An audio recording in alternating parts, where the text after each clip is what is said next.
So, do any of you remember those Mickey Mouse cartoons from the 1930s? The ones that were just put out on DVD a few years ago? Well, I hear there was one that was unreleased to even the most avid classic Disney fans. According to sources, it's nothing special. It's just a continuous loop, like the Flintstones, of Mickey walking past 6 buildings that goes on for 2 or 3 minutes before fading out. Unlike the cutesy tunes put in though, the song on this cartoon was not a song at all, just a constant banging on a piano for 1.5 minutes before going to white noise for the remainder of the film. It wasn't the jolly old Mickey we'd come to love either. Mickey wasn't dancing, not even smiling, just kind of walking, as if you or I were walking, with a normal facial expression. But for some reason, his head tilted side to side as he kept this dismal look. Up until a year or two ago, everyone believed that after it cut to black, and that was it.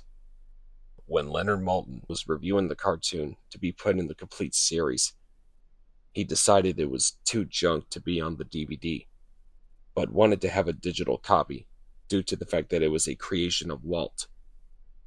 When he had a digitalized version up on his computer to look at the file, he noticed something. The cartoon was actually 9 minutes and 4 seconds long.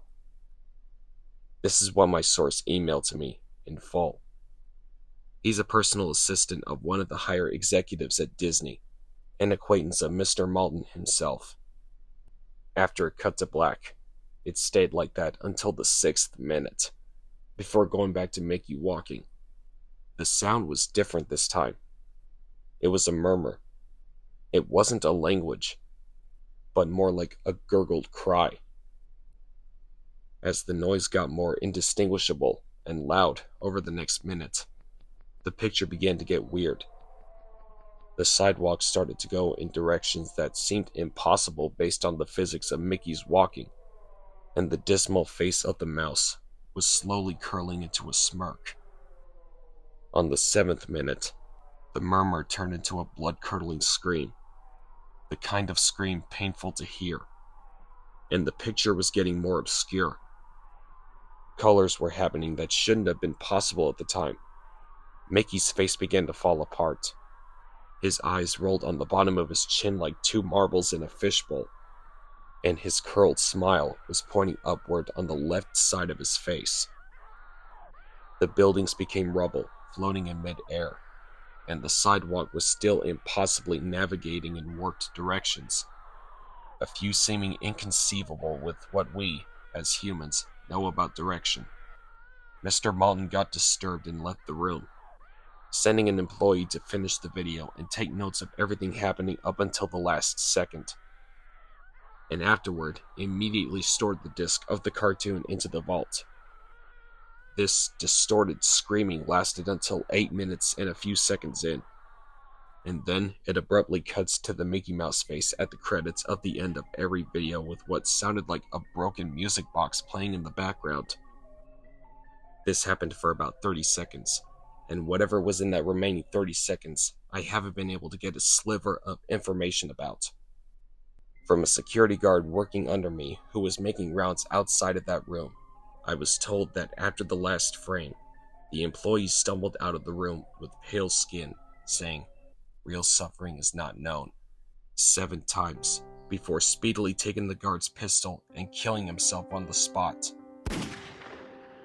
The thing I could get out of Leonard Maltin was that the last frame was a piece of Russian text that roughly said, "The sights of hell bring its viewers back in." As far as I know, no one else has seen it. But there have been dozens of attempts at getting the file on Rapid Share by employees inside the studios, all of whom have been promptly terminated of their jobs. Whether it got online or not is up for debate, but if rumors serve me right, it's online somewhere under Suicidemouse.avi. If you ever find a copy of the film, I want you to never view it. and to contact me by phone immediately, regardless of the time. When a Disney death is covered up as well as this, it means this has to be something huge. Get back at me. TR. I've yet to find a copy of this, but it is out there. I know it.